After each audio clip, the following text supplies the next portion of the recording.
Hello everyone, welcome to our YouTube channel chemistry academy. Myself Jitendra Chaudhary. हम general organic chemistry में पढ़ रहे थे और जनरल ऑर्गेनिक केमिस्ट्री में आज अपना टॉपिक रहेगा इंटरमीडिएट।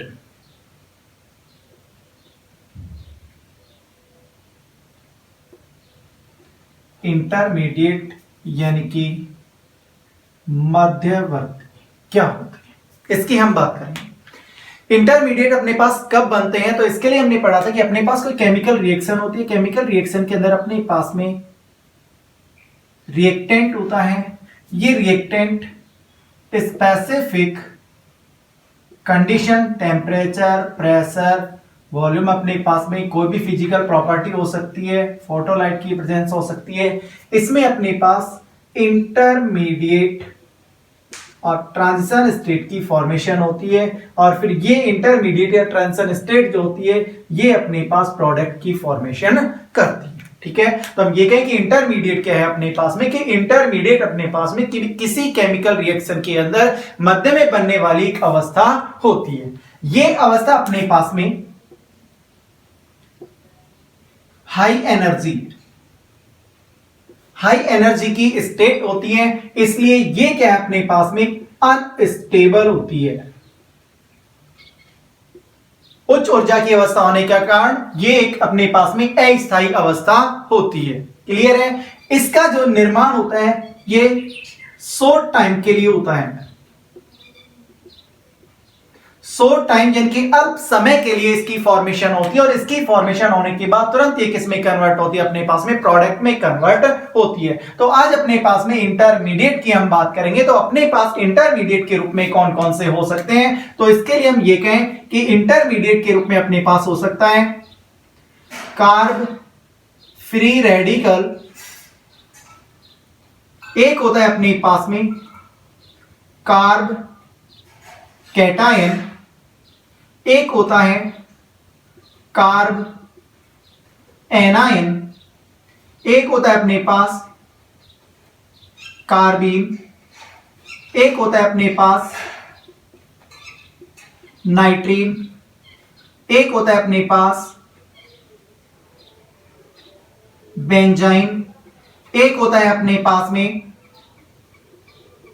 एलिड और एक होता है अपने पास में एनामीन्स।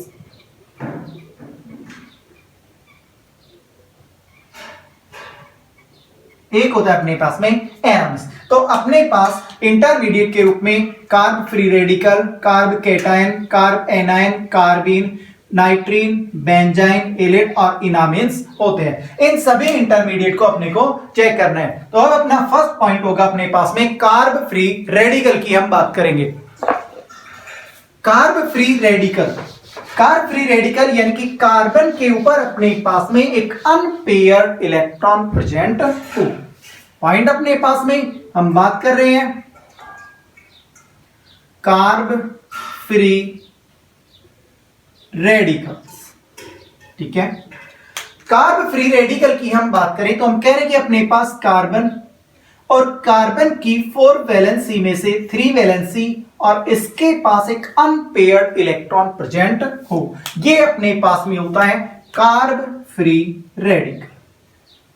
ठीक है, बात करते हैं इसकी प्रॉपर्टी में कि क्या क्या है अपने पास में। तो देखिए, कार्ब फ्री रेडिकल की हम बात करें तो सबसे पहले अपने पास में इसके ऊपर कोई भी चार्ज नहीं होता है। और जब इसके ऊपर कोई भी चार्ज नहीं होता है इसका मतलब क्या है, ये एक न्यूट्रल स्पीसीज है, यानी कि ये अपने पास में उदासीन प्रजाति होती है।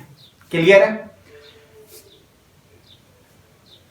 यहां पर इसके आउटर मोस्ट सेल में नंबर ऑफ इलेक्ट्रॉन कितने होते हैं, तो जब इसके आउटर मोस्ट सेल में नंबर ऑफ इलेक्ट्रॉन की बात करते हैं तो यहां पर अपने पास में देखिए इसके पास में 3 तो बॉन्ड पेयर होते हैं, 3 बॉन्ड पेयर प्लस इसके पास एक अनपेयर्ड इलेक्ट्रॉन होता है, 1 अनपेयर्ड इलेक्ट्रॉन। ठीक है, तो इस तरह से इसके आउटर मोस्ट सेल में टोटल नंबर ऑफ इलेक्ट्रॉन की अपन बात करते हैं तो इसके आउटर मोस्ट सेल में टोटल नंबर ऑफ इलेक्ट्रॉन हो गए 7, यानी कि 3 बॉन्ड पेयर है, यानी कि अपने पास 6 इलेक्ट्रॉन, 2 4 6, और इसके बाद एक अनपेयर्ड यानी कि 7 इलेक्ट्रॉन इसके पास में हो जाते हैं। क्लियर? इसके पास में 7 इलेक्ट्रॉन है जो 8 से कम है, इसका मतलब क्या है कि इसका ऑक्टेव इनकंप्लीट होता है,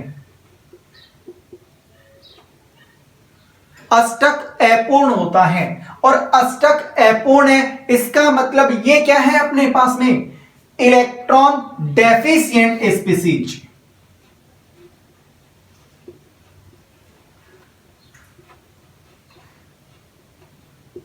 यानी कि इलेक्ट्रॉन न्यून, इसके पास इलेक्ट्रॉन की कमी होती है। जब इलेक्ट्रॉन की कमी होती है तो इसकी नेचर क्या हो जाएगी, इलेक्ट्रॉन एक्सेप्टिंग टेंडेंसी होगी।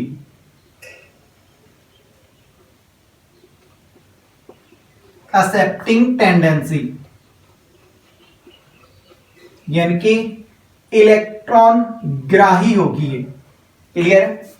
नेक्स्ट अपने पास में यहां पर अपन ये कहें कि किस बॉन्ड डिसोसिएशन से इसकी फॉर्मेशन होती है, तो देखिए जनरल ऑर्गेनिक केमिस्ट्री में अपन ने एक पॉइंट पढ़ा था, बॉन्ड क्लीवेज या बॉन्ड डिसोसिएशन, या उसे ही अपन ने कहा था बॉन्ड फ्यूजन, जिसमें हमने दो तरह से बॉन्ड डिसोसिएशन देखा था, एक होमोलाइटिक और एक हेटेरोलाइटिक। होमोलाइटिक में अपन ने देखा था कि यहां पर अपने पास में न्यूट्रल स्पीसीज या फ्री रेडिकल की फॉर्मेशन होती है, जबकि हेटेरोलाइटिक बॉन्ड क्लीवेज जब अपने पास में होता है तो वहां पर आयनिक स्पीसीज की फॉर्मेशन होती है। यहां पर अपने पास कैसी स्पीसीज है, न्यूट्रल स्पीसीज, यानी कि इसकी फॉर्मेशन कैसे हुई अपने पास में, होमोलाइटिक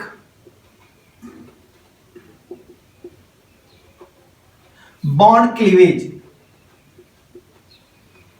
इसके कारण इसकी फॉर्मेशन होती है। ठीक है? इसके पास एक अनपेयर्ड इलेक्ट्रॉन होता है,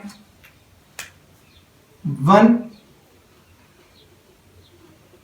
अनपेयर्ड इलेक्ट्रॉन प्रेजेंट है, और 1 अनपेयर्ड इलेक्ट्रॉन प्रेजेंट होने के कारण इसकी नेचर होती है पैरामैग्नेटिक। नेचर इसकी होगी अपने पास में पैरामैग्नेटिक, इसकी नेचर होती है। तो ये अपने पास में कि कार्ब फ्री रेडिकल अपने पास में क्या होता है, किस तरह से इसकी फॉर्मेशन होती है। ठीक है? और ये एक हाईली रिएक्टिव स्पीसीज होती है। क्यों होती है? क्योंकि इसके पास 1 अनपेयर्ड इलेक्ट्रॉन होता है, तो ये हाईली रिएक्टिव स्पीसीज होती है। ठीक है? तो ये अपने पास में इसका बेसिक इंट्रो है कि कार्ब फ्री रेडिकल होते क्या हैं। अब हम बात करते हैं इसकी ज्योमेट्री या इसकी शेप क्या होती है, इसकी बात करते हैं। तो देखिए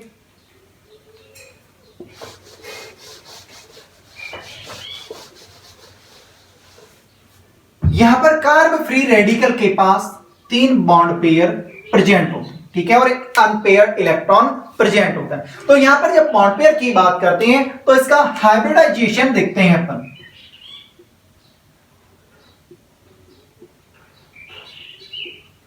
हाइब्रिडाइजेशन की अपन बात करते हैं तो इसके पास 3 बॉन्ड पेयर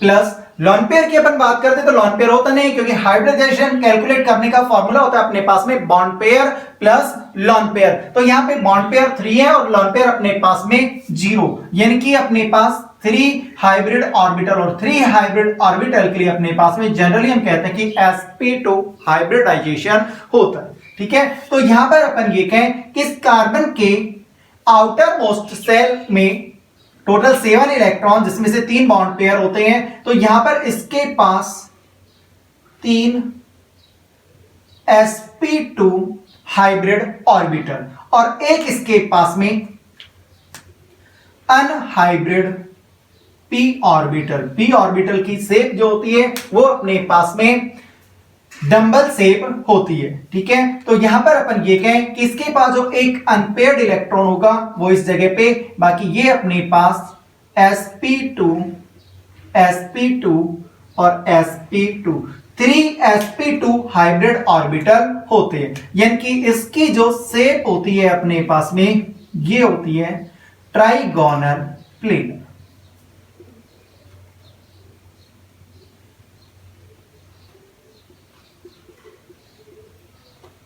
त्रिकोणीय समतलीय इसकी शेप होती है। क्लियर है।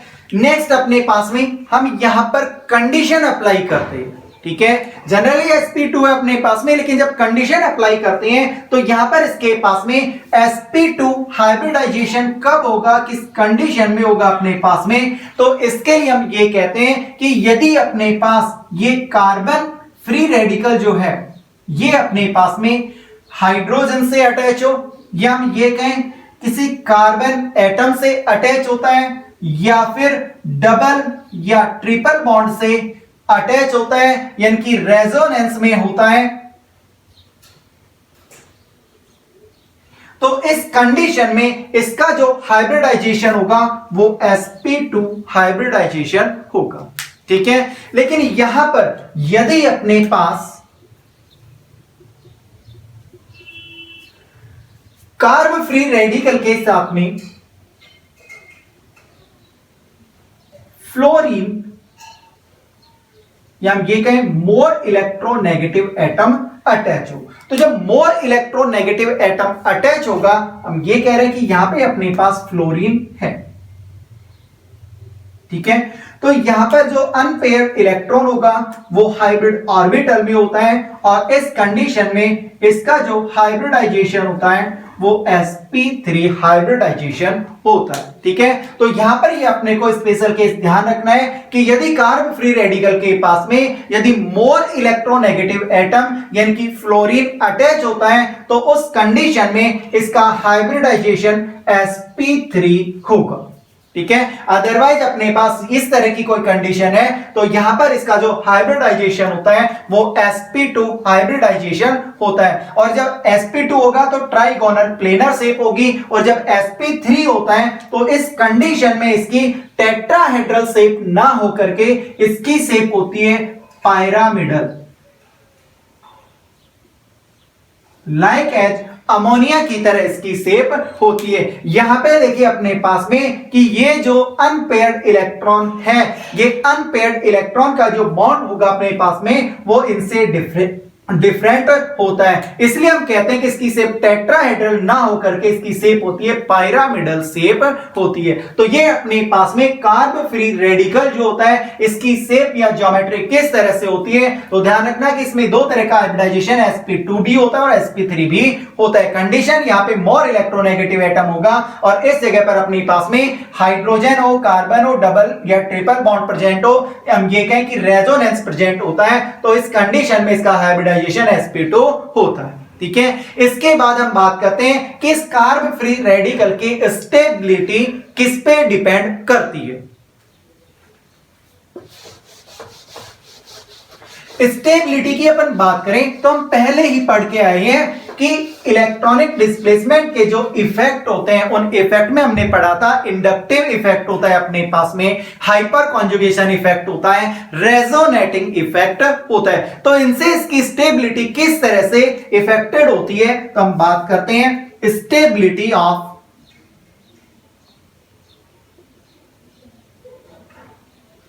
Carb free radical.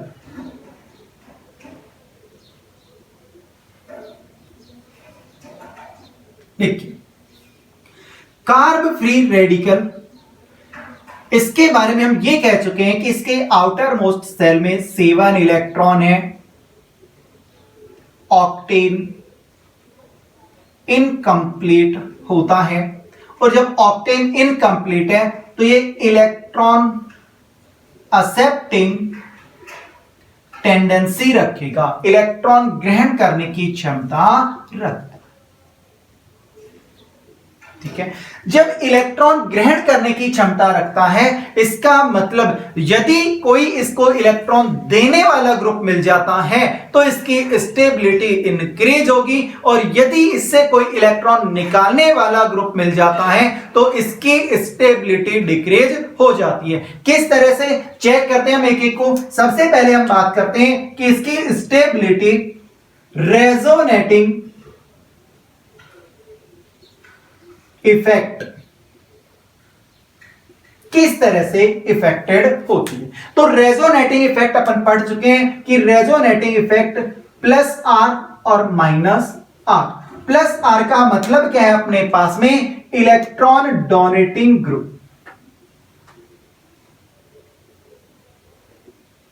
और माइनस आर का मतलब इलेक्ट्रॉन रिलीजिंग ग्रुप होता है अपने पास। ठीक है, अब यहां पर हम रेजोनेंस की बात कर रहे हैं, तो देखिए कोई एग्जांपल चेक करते हैं अपने पास में। इस समय अपने पास ये एक एग्जांपल है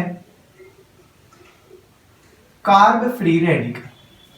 ठीक है, तो यहां पर हम ये कहें कि इस समय इसके पास एक इलेक्ट्रॉन है, रेजोनेंस होगा इस बॉन्ड का होमोलाइटिक बॉन्ड क्लीवेज, जिससे इसकी रेजोनेटिंग स्ट्रक्चर होगी अपने पास में CH2 CH double bond CH2। ठीक है, और हम रेजोनेंस में पढ़ के आए हैं कि जिसकी जितनी अधिक रेजोनेटिंग स्ट्रक्चर बनेंगी उसकी स्टेबिलिटी उतनी ही ज्यादा होगी। तो यहां पर number of resonating structure increase होंगी तो स्टेबिलिटी इंक्रीज होगी। ठीक है, तो एक एग्जांपल ये अपने पास में रेजोनेंस के कारण ये स्टेबल हो रहा है। ठीक है, इसी तरह हम ये कहें,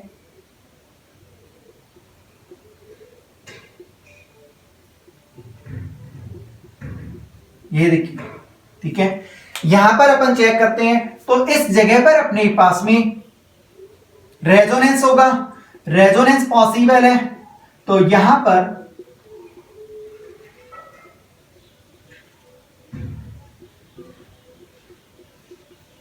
ये इसकी रेजोनेटिंग स्ट्रक्चर बनेगी। इसके बाद फिर से इसमें रेजोनेंस पॉसिबल है और फिर से रेजोनेंस पॉसिबल है, तो यहां पर नेक्स्ट इसकी रेजोनेटिंग स्ट्रक्चर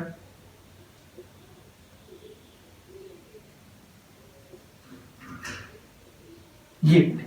ठीक है, तो यदि हम इन दोनों में कंपेयर करना चाहें फर्स्ट और सेकंड में, तो इन दोनों में से कौन सा carb free radical more stable होगा, तो हम ये कहेंगे कि सेकंड जो है ये फर्स्ट के कंपेयर में मोर स्टेबल होता है। रीजन क्या है, क्योंकि इसमें मोर रेजोनेटिंग स्ट्रक्चर होंगी, उसकी स्टेबिलिटी उतनी ही ज्यादा होगी। क्लियर।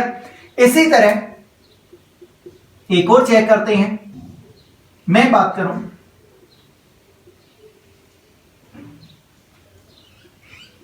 इसके लिए। ठीक है, तो यहां पर हम ये कहें इसकी रेजोनेटिंग स्ट्रक्चर में ये बॉन्ड क्लीवेज हो,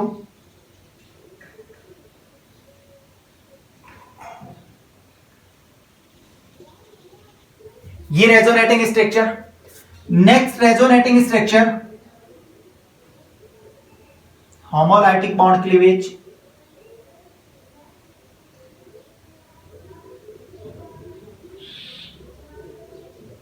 ये बन गई। इसके बाद नेक्स्ट रेजोनेटिंग स्ट्रक्चर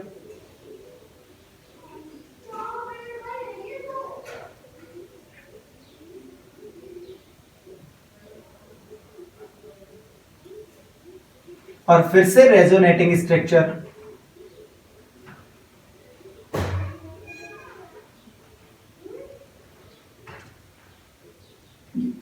ठीक है। तो यहां पर देखिए रेजोनेटिंग स्ट्रक्चर इंक्रीज हुई, यानी कि यदि इससे कंपेयर करें तो थर्ड वाले की जो स्टेबिलिटी होगी कार्ब फ्री रेडिकल की, ये फर्स्ट और सेकंड से भी मोर स्टेबल होगा। तो इस तरह से रेजोनेंस से अपने पास में ये अपने पास इफेक्टेड होता है, यानी कि number of resonating structure increase होती है तो फ्री रेडिकल की स्टेबिलिटी इंक्रीज होती है। तो इसके लिए हम ये कह सकते हैं स्टेबिलिटी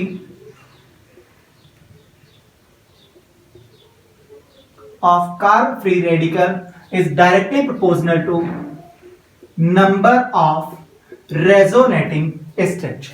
रेजोनेटिंग स्ट्रक्चर इंक्रीज होंगी तो stability of carb free radical increase होगी। तो इस तरह से रेजोनेंस के द्वारा अपने पास में कार्ब फ्री रेडिकल की जो स्टेबिलिटी होती है ये इफेक्टेड होती है। सेकेंड फैक्टर की अपन बात करते हैं हाइपर कॉन्जुगेशन इफेक्ट। ठीक है, hyper conjugation effect last class में पढ़ चुके हैं अपन। हाइपर कॉन्जुगेशन इफेक्ट में अपने पास में अल्फा हाइड्रोजन की हम बात करते हैं, और जब अल्फा हाइड्रोजन की बात करते हैं तो जिसके पास जितने ज्यादा अल्फा हाइड्रोजन होते हैं उसकी स्टेबिलिटी, उसकी रेजोनेटिंग स्ट्रक्चर उतनी ही ज्यादा बनती है, और जिसकी रेजोनेटिंग स्ट्रक्चर जितनी ज्यादा होंगी उसकी स्टेबिलिटी उतनी ही ज्यादा होती है। यानी कि सेकंड फैक्टर अपने पास में है एच इफेक्ट,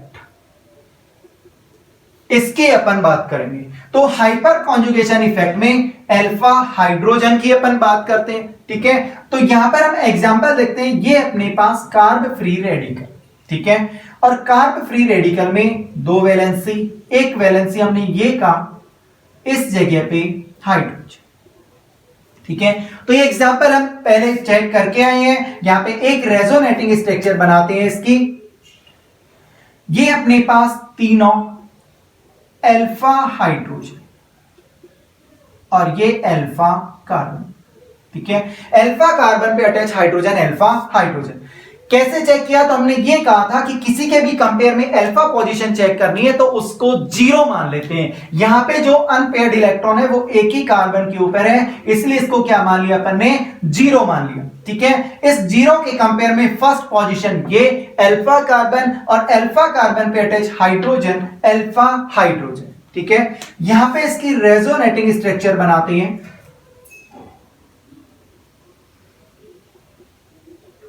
तो यहां पर हाइड्रोजन के ऊपर एक अनपेयर्ड इलेक्ट्रॉन होता है और ये इसकी रेजोनेटिंग स्ट्रक्चर बनती है। इसी तरह से सेकंड और थर्ड से भी बनेगी जो अपन पहले बना के आई है, यानी कि यहां पर रेजोनेंस पॉसिबल होता है। तो हम ये कहते हैं कि जो हाइपर कॉन्जुगेशन इफेक्ट जो होता है वो भी कार्ब फ्री रेडिकल जो है इसकी स्टेबिलिटी को इंक्रीज करता है, ठीक है। एग्जाम्पल चेक करते हैं अपन कि यहां पर अपने पास हम ये कहें, एक है CH3 CH2 रेडिकल, सेकंड है CH3 CH CH3 रेडिकल, एक है अपने पास CH3 C CH3 CH3 ये रेडिकल है, और एक है अपने पास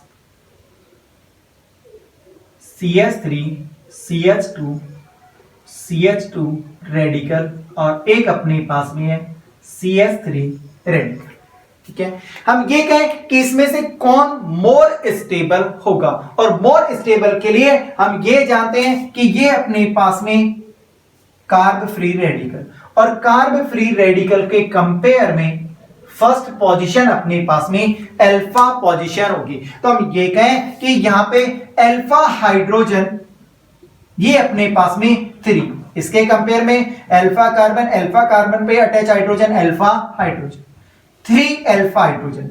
यहां पर अपने पास में देखिए इसके कंपेयर में इधर भी अल्फा कार्बन है और इधर भी अल्फा कार्बन है, और अल्फा कार्बन पे अटैच हाइड्रोजन, अल्फा हाइड्रोजन, यानी कि नंबर ऑफ अल्फा हाइड्रोजन होंगे 6, ठीक। इसी तरह से यहां पर अपने पास इसको हम 0 मानते हैं, तो इधर भी alpha, first position alpha, first position alpha, alpha carbon पे अटैच हाइड्रोजन, अल्फा हाइड्रोजन, यानी कि यहां पर अपने पास 9 अल्फा हाइड्रोजन होंगे, ठीक है। यहां पर देखिए अपने पास में CH2 CH3, यानी कि यहां पर ये फ्री रेडिकल, ये इसके कंपेयर में फर्स्ट पोजीशन अल्फा और सेकंड पोजीशन बीटा। हम बात किसकी करते हैं? अल्फा हाइड्रोजन की। तो यहां पर अल्फा हाइड्रोजन ये होंगे, यानी कि अल्फा हाइड्रोजन की संख्या होगी 2 अपने पास, ठीक है। और यहां पर अल्फा हाइड्रोजन, कोई अल्फा कार्बन नहीं है, तो अल्फा हाइड्रोजन की संख्या होगी 0, ठीक है। तो हम ये जानते हैं कि number of resonating structure is directly proportional to alpha hydrogen की नंबर, और ये अपने पास में डायरेक्टली प्रोपोर्शनल होता है stability of carb free radical. इसकी बात करते हैं, ठीक है। तो यहां पर अपन ये देखते हैं कि सबसे ज्यादा अल्फा हाइड्रोजन कहां पर? थर्ड नंबर में, और थर्ड नंबर में सबसे ज्यादा अल्फा हाइड्रोजन है, तो इसकी रेजोनेटिंग स्ट्रक्चर भी सबसे ज्यादा होंगी, और रेजोनेटिंग स्ट्रक्चर भी सबसे ज्यादा, तो स्टेबिलिटी भी सबसे ज्यादा। इसके बाद अपने पास सेकंड, फिर होगा अपने पास में फर्स्ट, इसके बाद होगा 4, इसके बाद होगा 5। ठीक है, तो हाइपर कॉन्जुगेशन इफेक्ट का मतलब वही अपने पास में number of alpha hydrogen increase तो resonating structure increase, resonating structure increase तो stability of carb free radical increase होती है। तो इस तरह से हाइपर कॉन्जुगेशन इफेक्ट से भी कार्ब फ्री रेडिकल की जो स्टेबिलिटी होती है ये इफेक्टेड होती है। क्लियर है? अब एक क्वेश्चन चेक करते हैं कि यदि अपने पास किसी में आर इफेक्ट और एच इफेक्ट दोनों प्रेजेंट होते हैं तो उसकी स्टेबिलिटी ज्यादा होगी। इसके बाद जिसमें केवल आर इफेक्ट होता है उसकी स्टेबिलिटी होगी, फिर एच इफेक्ट जिसमें होता है उसकी होती है, फिर आई इफेक्ट जिसमें होता है उसकी बात करते हैं। ठीक है, और ये हम जब इफेक्ट पढ़ चुके थे उसके बाद सबसे लास्ट में मैंने आपको ये बताया था कि कभी भी किसी के अंदर भी are effect, H effect, I effect present होता है तो सबसे पहले आर इफेक्ट के अकॉर्डिंग क्वेश्चन को सॉल्व करते हैं, फिर हाइपर कॉन्जुगेशन इफेक्ट के अकॉर्डिंग, फिर इंडक्टिव इफेक्ट के अकॉर्डिंग, और यदि इंडक्टिव इफेक्ट है तो DNP रूल के अकॉर्डिंग क्वेश्चन को सॉल्व किया जाता है, यानी कि डिस्टेंस, नंबर और पावर के अकॉर्डिंग। ठीक है, तो यहां पर एक एग्जांपल और चेक करते हैं।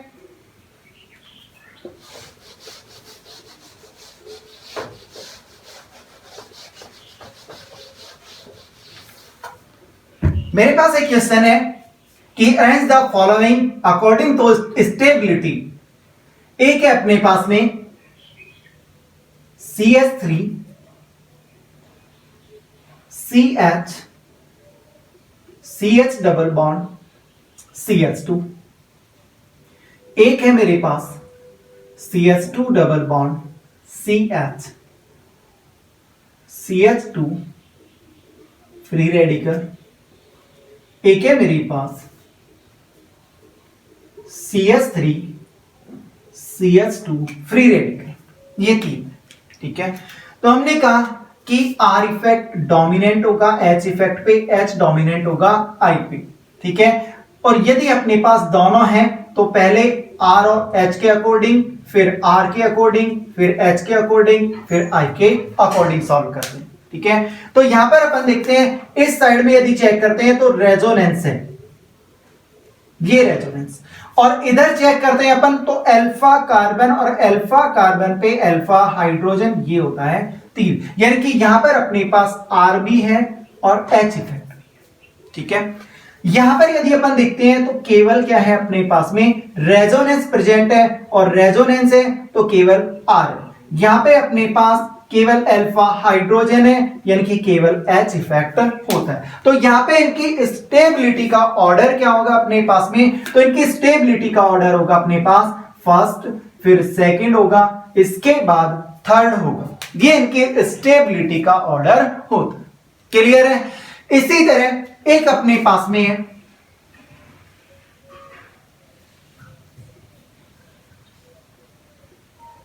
ये है, एक अपने पास है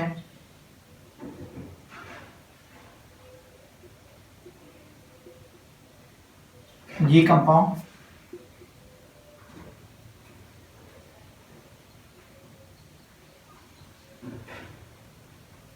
एक ये है अपने पास,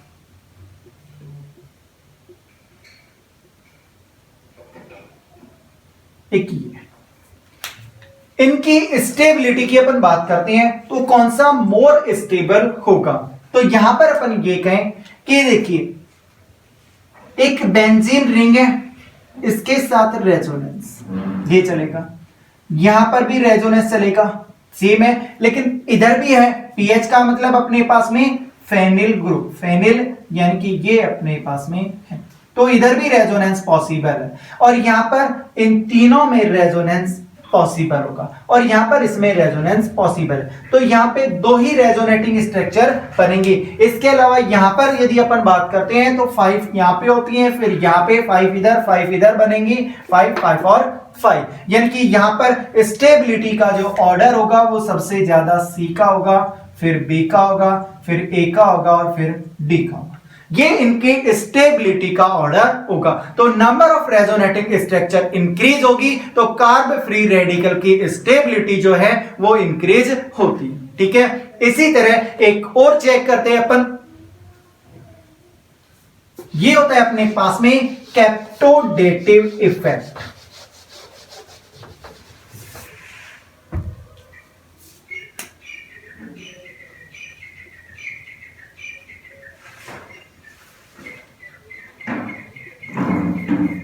कैप्टोडेटिव इफेक्ट क्या है, यानी कि यहां पर अपन ये कहते हैं कि यदि अपने पास कोई कार्ब फ्री रेडिकल प्रेजेंट है और इसके कंपेयर में यहां पर यदि कोई लॉन पेयर कंटेनिंग ग्रुप या एटम अटैच है, जिसके पास लॉन पेयर प्रेजेंट होता है, ठीक है, तो इसकी वजह से इसकी स्टेबिलिटी इंक्रीज होती है।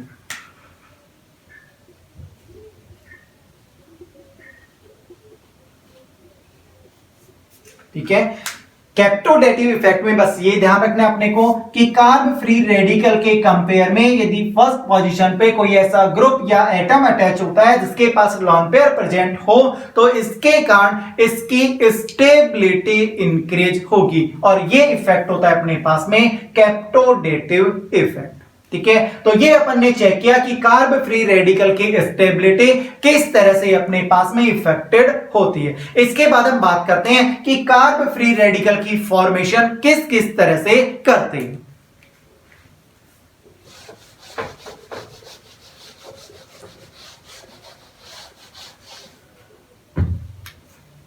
देखिए, formation of carb free radical, इसकी अपन बात करते हैं।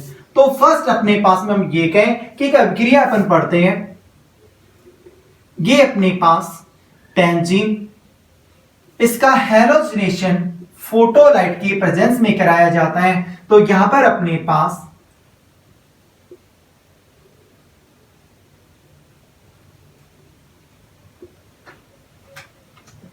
BHC बेंजीन हेक्सा क्लोराइड, इसकी फॉर्मेशन होती है, इसे ही हम कहते हैं गैमेक्सीन। ठीक है, अब यहां पर अपन ये कहें कि जब इस तरह की रिएक्शन जब अपने पास में कोई फोटोलाइटिक कंडीशन में होती है, ठीक है, तो यहां पर इस बॉन्ड का होमोलाइटिक बॉन्ड क्लीवेज होता है और फ्री रेडिकल की फॉर्मेशन होती है। और याद कीजिए कि जब हमने बॉन्ड डिसोसिएशन पढ़ा था, वहां पर हमने पढ़ा था होमोलाइटिक बॉन्ड क्लीवेज, और होमोलाइटिक बॉन्ड क्लीवेज के लिए अपन ने कंडीशन पढ़ी थी कि ये रिएक्शन अपने पास में पेरोक्साइड की प्रेजेंस में, फोटोलाइट की प्रेजेंस में यदि रिएक्शन होती है, या हम ये कहें कि हाई टेम्परेचर और प्रेशर पे रिएक्शन कंप्लीट होती है, तो वहां पर होमोलाइटिक बॉन्ड क्लीवेज होता है, और इस कंडीशन में कार्ब फ्री रेडिकल की फॉर्मेशन होती है। तो यहां पर अपने पास में जब Cl की बात की तो Cl फ्री रेडिकल की फॉर्मेशन होती है, और यहां पर जब हम बात करते हैं कि रिएक्शन अपने पास में हैलोजिनेशन ऑफ हाइड्रोकार्बन या एल्केन, इसकी बात करते हैं, तो CH4 इसका हैलोजिनेशन फोटोलाइट की प्रेजेंस में कराते हैं, तो CH3Cl की फॉर्मेशन होती है। तो यहां पर अपने पास जब इसकी मैकेनिज्म की अपन बात करते हैं, तो मैकेनिज्म में फर्स्ट स्टेप में अपन बात करते हैं, तो फर्स्ट स्टेप के अंदर सबसे पहले Cl जो है फोटोलाइट की प्रेजेंस में Cl रेडिकल में ब्रेक होता है। फिर इसके बाद सेकेंड स्टेप के अंदर जो CH4 है अपने पास में, CH4 इस पर Cl रेडिकल अटैक करता है, तो यहां पे कार्बन हाइड्रोजन बॉन्ड का होमोलाइटिक बॉन्ड क्लीवेज होता है, HCl का रिमूवल होगा, और CH3 यानी कि कार्ब फ्री रेडिकल की फॉर्मेशन होती है। इसके बाद फिर और आगे रिएक्शन होती है, क्या प्रोडक्ट बनेगा क्या नहीं, वो बात की बात है। फिलहाल अपने पास में हम ये चेक कर रहे हैं कि कार्ब फ्री रेडिकल की फॉर्मेशन कैसे होती है। तो इस तरह से भी कार्ब फ्री रेडिकल की फॉर्मेशन होती है। ये रिएक्शन अपने पास में एक अपने पास में एंटी मार्कोनिकोव जो रूल होता है, उसके अंदर भी अपने पास में कार्ब फ्री रेडिकल की फॉर्मेशन होती है। कैसे, देखिए,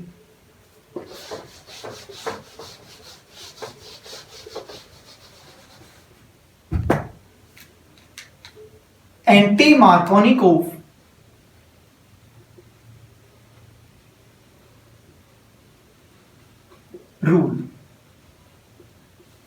एंटी मार्कोनिकोव रूल में हम ये कहते हैं कि यदि अपने पास कोई अनसिमेट्रिकल एल्कीन है, इस अनसिमेट्रिकल एल्कीन पर HBr का एडिशन कराते हैं तो ये रिएक्शन होती है पेरोक्साइड की प्रेजेंस में।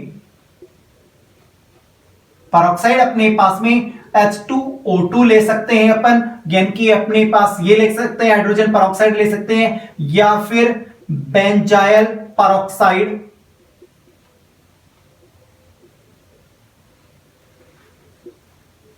ये ले सकते हैं। इसकी प्रेजेंस में जब रिएक्शन होती है तो यहां पर अपने पास जो Br होता है, ये Br उस जगह पे अटैच होता है जहां पे नंबर ऑफ हाइड्रोजन एटम ज्यादा होते हैं, या हम ये कहें कि हाइड्रोजन उस जगह पे अटैच होता है जहां पे number of hydrogen atom less होते हैं, यानी कि यहां पर जो प्रोडक्ट होता है अपने पास में, ये प्रोडक्ट की फॉर्मेशन होती है।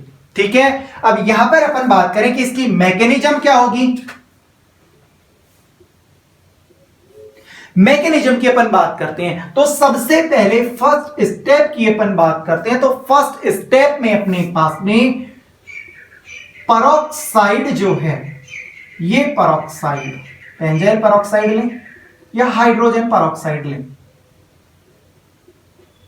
ठीक है, इसमें होमोलाइटिक बॉन्ड क्लीवेज होगा, और जब होमोलाइटिक बॉन्ड क्लीवेज होगा तो यहां पर अपने पास C6H5CO रेडिकल ये बनेंगे।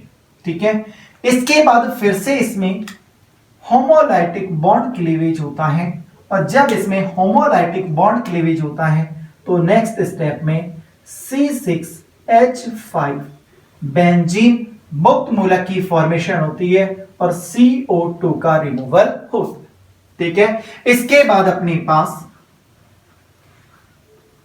C6H5 रेडिकल, अब ये HBr के साथ में रिएक्ट करता है, तो इस कंडीशन में अपने पास इसका होमोलाइटिक बॉन्ड क्लीवेज करता है, और जब इसका होमोलाइटिक बॉन्ड क्लीवेज करता है उस कंडीशन में अपने पास यहां पर C6H6 प्लस Br रेडिकल की फॉर्मेशन होती है। ठीक है, जैसे इसकी फॉर्मेशन होती है इसके बाद अपने पास एल्कीन, और एल्कीन अपने पास CH3CH2, यहां पर अपने पास Br रेडिकल का एडिशन कराते हैं, और जब Br रेडिकल का एडिशन कराते हैं तो अपने पास दो कंडीशन होती हैं। देखिए, हम ये कहें कि यहां पे अपने पास इसका होमोलाइटिक बॉन्ड क्लीवेज हो जाए, तो यहां पे हो सकता है कि Br रेडिकल इधर अटैच हो या Br रेडिकल इस जगह पे अटैच हो, तो हम ये कहें कि एक कंडीशन अपने पास में है ये CH3CH रेडिकल CH2 Br, और दूसरी कंडीशन है CH3CH2 CH BrCH रेडिकल। ठीक है, तो यहां पर अपने पास में किस स्टेप के द्वारा रिएक्शन कंप्लीट होती है, तो हम ये कहें कि यहां पे इंटरमीडिएट जितना स्टेबल होगा प्रोडक्ट उतना ही स्टेबल होगा, ये हम केमिकल रिएक्शन में पढ़ चुके हैं। ठीक है, और इंटरमीडिएट क्या है अपने पास में, carb free radical. Carb free radical की स्टेबिलिटी अभी अपन चेक करके आए हैं, हाइपर कॉन्जुगेशन इफेक्ट से इफेक्टेड होती है। यहां पे अपने पास में 0, इधर भी अल्फा, इधर भी अल्फा, 5 अल्फा हाइड्रोजन। ठीक है, जबकि यहां पर अपन चेक करते हैं तो केवल ये अल्फा और ये बीटा, में तो अल्फा चाहिए 1 अल्फा हाइड्रोजन होगा, यानी कि ये मोर स्टेबल होगी, यानी कि अपने पास इसकी फॉर्मेशन नहीं होती है, इसकी फॉर्मेशन होगी बाकी बाद में अपने पास में एस रेडिकल आया, प्रोडक्ट बना अपने पास में, ठीक है, बन जाएगा। लेकिन यहां पर इस रिएक्शन के द्वारा भी अपने पास कार्ब फ्री रेडिकल की फॉर्मेशन होती है। तो अपने पास जो एंटी मार्कोनिकोव रूल होता है इसमें भी कार्ब फ्री रेडिकल की फॉर्मेशन एज ए इंटरमीडिएट के रूप में होती है। क्लियर है? तो इस तरह से अपन कार्ब फ्री रेडिकल की फॉर्मेशन कैसे होती है जनरली अपन ये चेक कर लेते हैं। इसके बाद जैसे कॉल्बे इलेक्ट्रोलाइसिस होता है, डिस्प्रोपोगेशन होता है, इस स्टेप के अंदर भी अपने पास में कार्ब फ्री रेडिकल की फॉर्मेशन होती है। बेसिकली अपना जो नीट वगैरह का एग्जांपल होता है वहां पे इस तरह से कार्ब फ्री रेडिकल क्लियर होता है, यहां तक कि अपने पास में क्वेश्चन आ जाता है। तो यहां तक अपने पास में कार्ब फ्री रेडिकल खत्म होता है। इसके बाद अपन बात करेंगे कार्ब कैटायन की, फिर कार्ब एनायन की। तो ध्यान देना अपने पास में कार्ब कैटायन की जब अपन बात करेंगे तो कार्ब कैटायन की सभी प्रॉपर्टी जो होंगी वो कार्ब फ्री रेडिकल जो है इस कार्ब फ्री रेडिकल के कंपेयर होती है, क्योंकि बस फर्क इतना सा होता है कि कार्ब फ्री रेडिकल के आउटर मोस्ट सेल में नंबर ऑफ इलेक्ट्रॉन 7 होते हैं, जबकि कार्ब कैटायन की अपन बात करते हैं तो इसके आउटर मोस्ट सेल में नंबर ऑफ इलेक्ट्रॉन 6 होते हैं। दोनों का ही ऑक्टेन इनकम्प्लीट होता है, दोनों की स्टेबिलिटी सेम कंडीशन में अपने पास में इफेक्टेड होती है। ठीक है, तो यहां पर अब लास्ट में अपन कार्ब फ्री रेडिकल की स्टेबिलिटी के लिए अपन एक फॉर्मूला लिख देते हैं कि stability of carb free radical, stability of carb free radical directly proportional किसके हो जाएगी अपने पास में प्लस आर इफेक्ट के, एच इफेक्ट के प्लस आई इफेक्ट के, क्योंकि ये सभी ग्रुप इलेक्ट्रॉन डोनेटिंग ग्रुप होते हैं जिसकी वजह से कार्ब फ्री रेडिकल की स्टेबिलिटी इंक्रीज होगी और इनवर्सली प्रोपोर्शनल होगी अपने पास में माइनस आई और माइनस आर इफेक्ट वाले ग्रुप के कारण। तो ये अपने पास में कार्ब फ्री रेडिकल की स्टेबिलिटी का ऑर्डर होता है। ठीक है, नेक्स्ट क्लास में अपन कार्ब कैटायन को चेक करेंगे। यहां तक वीडियो अच्छा लगे तो इसको लाइक और कमेंट जरूर करें, शेयर करें इसे और इसको सब्सक्राइब करें। Thank you.